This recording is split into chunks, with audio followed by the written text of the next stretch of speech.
levando o dia pra longe, engolindo léguas de estrada, subindo e descendo. Mauri, continuando aí o nosso bate-papo, né? Cara, você nos trouxe uma pesquisa fantástica que não deu para aprofundar muito, mas sobre a Sokolova. Quem é este ser para o teatro, para o mundo feminista, para Stanislavski? Olha, ela é irmã, a Zinaida Alexeyevna. Ela é irmã do Stanislavski, irmã mais nova que ela. Nasceu 2, 3 anos mais nova. E é uma menina que ficou apagada, inclusive para ele, porque ela ajudava em tudo, organizava tudo, ajudava o grupo deles, né? E num certo dia, uma das atrizes não podia fazer o papel, e aí o Stanislavski falou, poxa vida, quem que vai cobrir? Nós não temos que fazer, nós não temos atriz. Aí olhou para ela e falou assim, olha, eu sei que você não é atriz e tal. E, inclusive, ela era nada para o Stanislavski, assim, no sentido de atriz, de palco. Mas você podia quebrar esse galho, faz pra gente. Falou, gente, ó, vamos ter paciência com ela e tal. E tal. E ela que tinha assistido tudo, ela era a que organizava tudo. Bastidores, elenco, tudo. Ela colocava tudo em dia. E ela entrou para fazer o papel. E o Stanislavski conta que quando ela abriu a boca, todo mundo foi para debaixo do pé dela. De tamanha atriz que era ela surpreendeu todo mundo e todo mundo ficou encantado com ela, né? E a partir daí ela se tornou atriz oficial, né, do grupo, da família, do grupo familiar. E essa Zinaida Alexeyeva, então ela começou a ter uma voz ativa, não só na organização, ela continuou na organização, que era uma coisa que ela gostava, e de ajudar, né? E, enfim, e o Stanislavski tinha um outro irmão também chamado Vladimir, que inclusive dirigiu várias peças, né? Aí, em 1884, ela se casa com um médico visionário, um médico que também tinha sonhos de pioneirismo. O sonho desse médico era sair da cidade grande e ir para o campo, curar os camponeses, dar possibilidade de saúde aos camponeses. E o sonho dela também era isso. E aí, quando o pai dela, né, da Zinaida, morre, que é o pai do Stanislavski, em 93, ela pega a herança que cabia a ela e eles vão para uma cidade chamada Nikolskoye, que é uma aldeia. Então, eles vão para essa aldeia e moram lá, e daí começa um trabalho dela, que é um trabalho humanitário, comunitário, é um trabalho que todo mundo que faz teatro comunitário tem que saber sobre esse trabalho dela. Ela cria, primeiro, ela funda uma escola, lá na casa dela mesma, para alfabetizar as mulheres, e 99% das mulheres eram analfabetas naquela época, pois ela alfabetizou algumas, depois foi crescendo o interesse das outras mulheres, e ela foi alfabetizando mulheres no período de fome, que segundo ela fala, são 5 anos de fome, não seguidos, mas ao todo 5 anos de muita fome. Eles começam a distribuir alimentos para até 35 aldeias em volta. É como nós aqui na Cidade Livre, beneficiando 35 bairros adjacentes, né? Então ela começa a fazer um trabalho com essa, aí ela alfabetiza, cria o grupo de teatro com as mulheres, com os homens, um grupo que tinha mais de 100 ao todo. Tinha época que é quando ela fazia montagens grandes com cenas de multidão, tinha mais de 100 participantes, homens, mulheres, com música, e falando sobre, não, a princípio falando sobre os problemas da cidade. Isso tem muito a ver com o Teatro Cidade Livre, que começou também falando das questões da comunidade, né? Depois ela alfabetiza esse povo, depois ela cria ela tinha dormitório na casa dela para atender as mulheres que vinham de outras aldeias para se alfabetizar, para fazer teatro, né? Então, e depois ela cria uma horta comunitária e todas as aldeias participam, né? E depois e um apiário e um pomar coletivo onde todo mundo que ajudava pegava alimentos, né? Aí, olha só, cara, que mulher. Então, era o princípio, ela fez o primeiro teatro camponês da Rússia, isso em 94, por aí, e quando foi em 95, em 94, 894, né? Até 1905, a filha dela já estava em ponto os filhos, de estudar, ela volta para Moscou, o marido fica lá até 1919, tocando o projeto, quando ele morre, enfim. Então, quando ela chega a Moscou, ela é contratada imediatamente por universidades para fazer teatro. Ela fez teatro sobre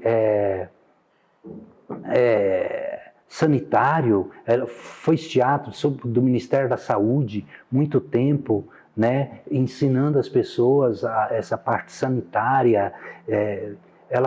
Então ela fez o teatro educativo que hoje a gente faz. Ela fez tudo isso, além de sistematizar tudo que o Stanislavski fazia. Ela foi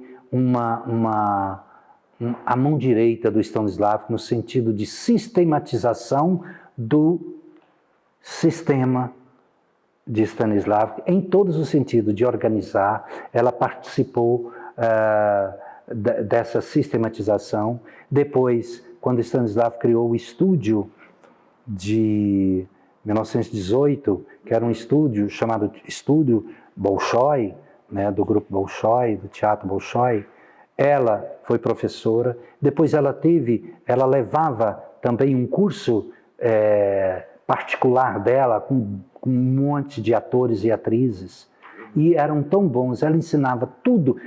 Eles aprendiam tanto a pedagogia do Stanislavski, que lá na frente, quando o Stanislavski vai criar o Estúdio de Arte Dramática e Ópera, em 1935, então, todo o corpo pedagógico, né, os pedagogos todos da escola eram quem? Os alunos de Sokolova. E se não fosse assim, ele não, é claro isso, ele não abriria o estúdio. Me permita uma parte de uma leitura, de uma transcrição, que acho fundamental, sobretudo nesse momento contemporâneo. Acho fundamental isso daqui, que é para a arte e transcende um trecho. Me permita, por favor, Mauri. Por favor. Diz assim, ela dizendo, quando nos mudamos, dizendo para a aldeia. Quando ela mudou para a aldeia. Quando nos mudamos, não havia uma só mulher na aldeia que soubesse ler ou escrever. As primeiras 7 meninas que decidiram começar a ler e escrever não moravam em nossa pobre aldeia, mas numa outra que ficava a 5 quilômetros. De quase distância. 5 quilômetros e pouco. Elas vinham à nossa casa e ficavam por 3 dias. E eu trabalhava com elas por 1 ano e meio, até que foram dadas em casamento. Devia ser tradição, né? Ainda não tínhamos construído as escolas. Essas 7 meninas acabaram trazendo mais uma, dessa vez da própria aldeia. Da própria aldeia. Algumas mães e senhoras mais velhas. Dentro de alguns anos, havia sobrado muito poucas mulheres analfabetas. Os homens e mulheres adultas estudavam à noite, na maioria parte do tempo durante o outono e o inverno. Que quando eles não tinha trabalho para fazer, né? E para os que terminavam a escola, organizei para ambos, meninas e meninas, uma horta coletiva e um apiário e um pomar. Propagandeava com entusiasmo a igualdade de direito das mulheres. Isso transcende a parte artística, né? Que é muito do que a gente iniciou, e ainda hoje não tem a mesma vertente no Cidade Livre, mas tem essa ideia da mulher, da valorização da mulher. Porque a Sokolova, em 1894, 95, 96, ela exigia a igualdade de direito entre homens e mulheres. Né? Muito bacana, e acho que isso transcende, né, a questão da mulher na arte. Acho que é fundamental que a mulher consiga produzir. Ela só pode produzir quando ela tem direitos, tanto quanto o homem, né? Então, ela também vai dirigir trabalhadores da instrução pública, né, no coletivo chamado Dramático Ostrovsky. Ostrovsky, eu tenho que falar um pouquinho sobre ele, porque ele era um autor muito popular na Rússia, e ele era dramaturgo, ele era um grande ator, né? E ele fundou escola de arte dramática, e ele criou uma possibilidade, uma instituição que amparasse o ator na velhice. Olha o cara, bicho, né? Com assistência médica e financeira, né? O Teatro Mali, que é o teatro de Moscou, que existia dois teatros, o Teatro Bolshoi e o Teatro Mali, né? Que é um pequeno teatro, né? Se tornou a casa de Ostrovsky, né? Então, olha só, né? E ele, teve um papel fundamental na educação moral ideológica da juventude soviética. Tudo isso no período da Sokolova, que inclusive montou peças dele, né? Então, ela era isso, ela era fantástica. E lá na frente nós vamos falar como é que ela pôde ajudar o Stanislavski nos estúdios, né? Então, ela continuou sendo fundamental para o Stanislavski, né? Até na aparição, quando anunciou, porque depois da Revolução, aí nós temos que ver que teve uma revolução em 2005, que fechou todo o teatro, exatamente quando o Meyerhold tinha sido convidado e trabalhava num estúdio experimental, que não é considerado o primeiro estúdio, né? E depois, em 2012, teve o primeiro estúdio considerado pelo Stanislavski, onde Mikhail Tchekov, o Richard Boleslavski vai ser um dos diretores. Esse Richard Boleslavski é o cara que vai para Nova York, na década de 20, implantar o grande ensinamento do Stanislavski, que vai atrair como alunos o pessoal do grupo, a Stella Adler, o Lee Strasberg, que depois vai fundar, enfim, é o que vai apertar o gatilho para a grande divulgação no Ocidente sobre o trabalho de Stanislavski. Consta que em 1935 existia 11 mil candidatos para entrar nas escolas de teatro, só em Moscou. 11 mil candidatos para 500 vagas. E só quando anunciaram que o Stanislavski ia abrir um novo estúdio, se inscreveu. Cara, foi 100 candidatos por vaga. Estúdio era o equivalente a uma escola. Tipo Basileu.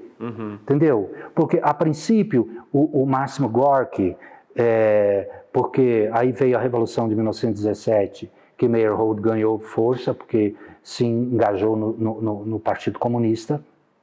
Esse mesmo partido lá na frente vai fuzilá-lo, vai matar ele, a mulher dele, fuzilar mesmo, em 1940.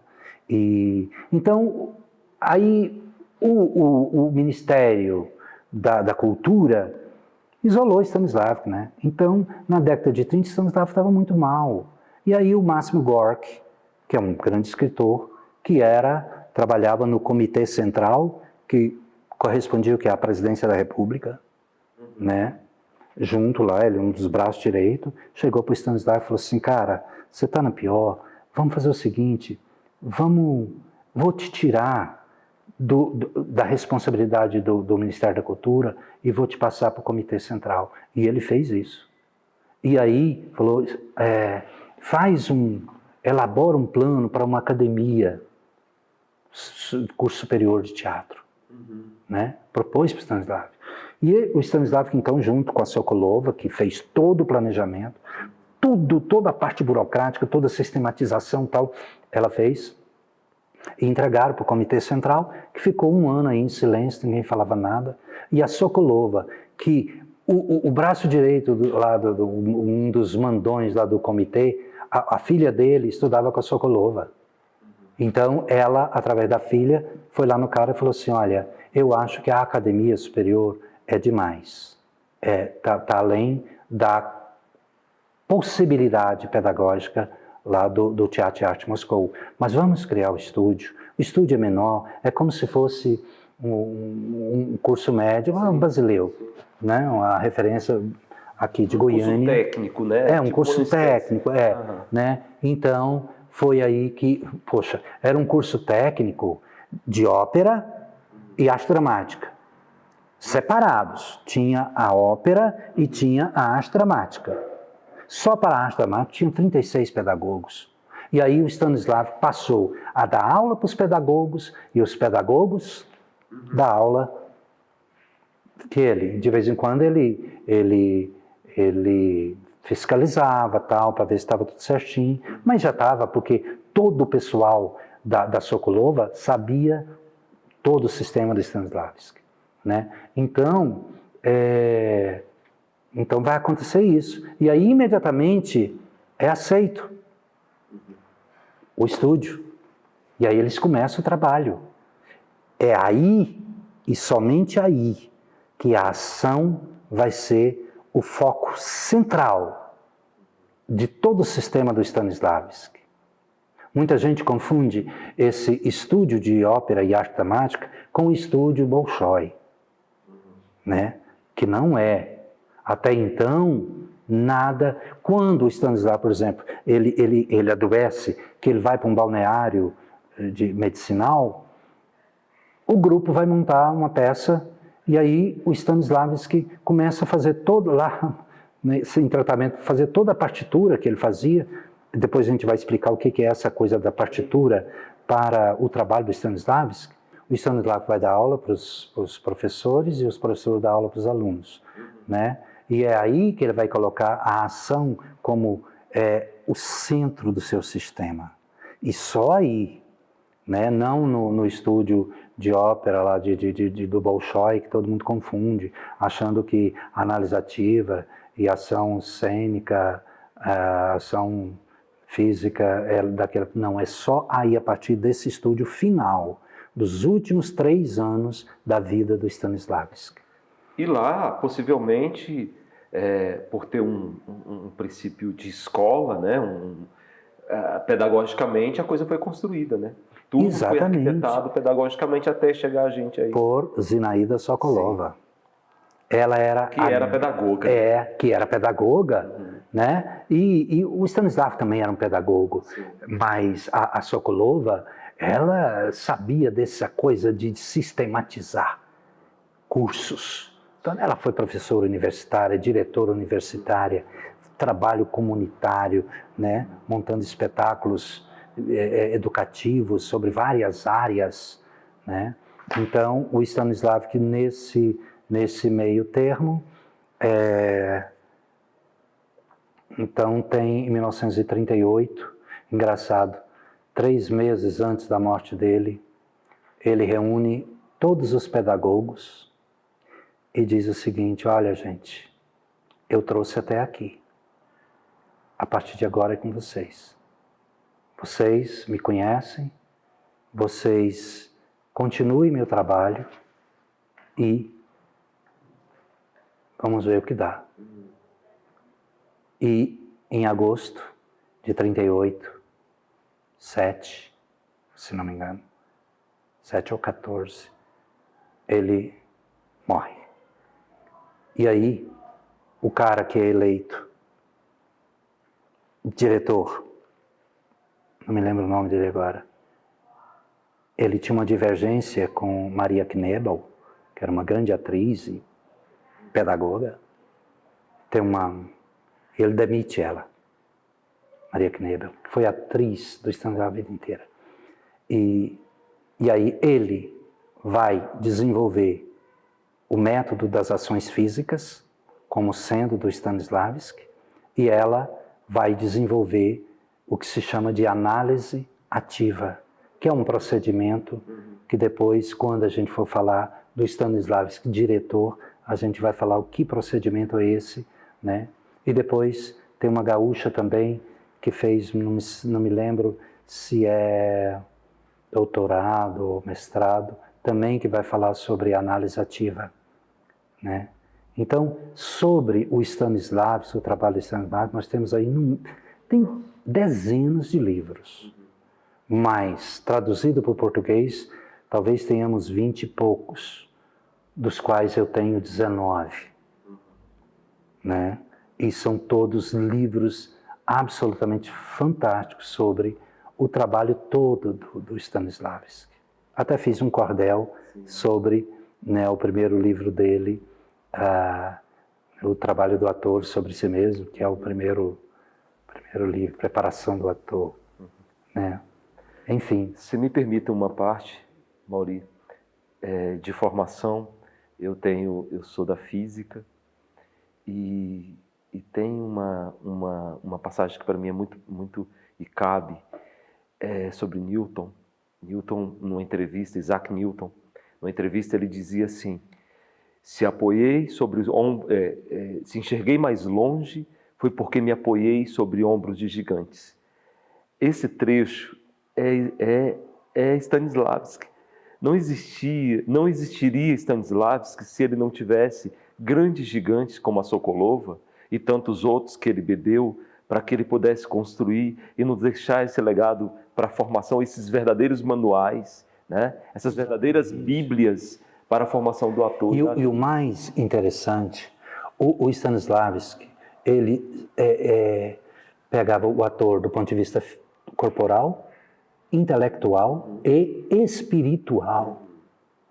O que fazia Zeami lá no século XVI, no Japão, sim, no Teatro No. Que, aliás, nem falamos nada. Nada de lá, vamos falar ainda. Uhum. Entendeu? Então, e o Stanislavski pegava esse tripé que é impossível dissociar dele.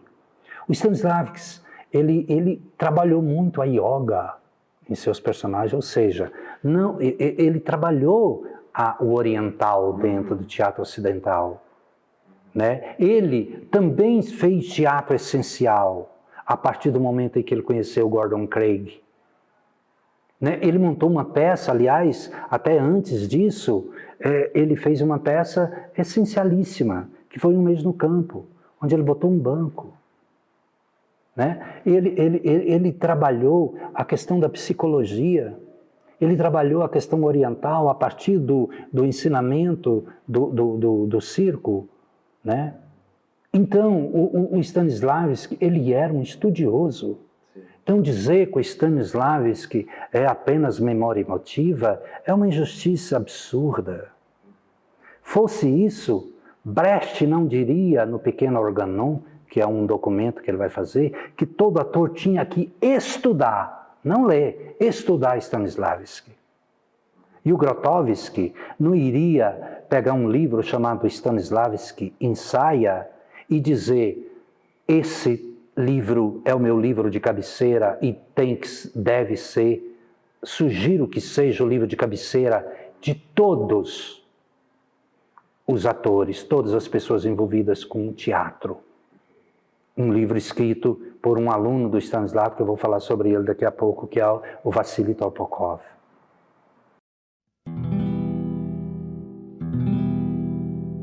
Levando o dia pra longe, engolindo léguas de estrada, subindo e descendo serra, sem ter ponto de parada.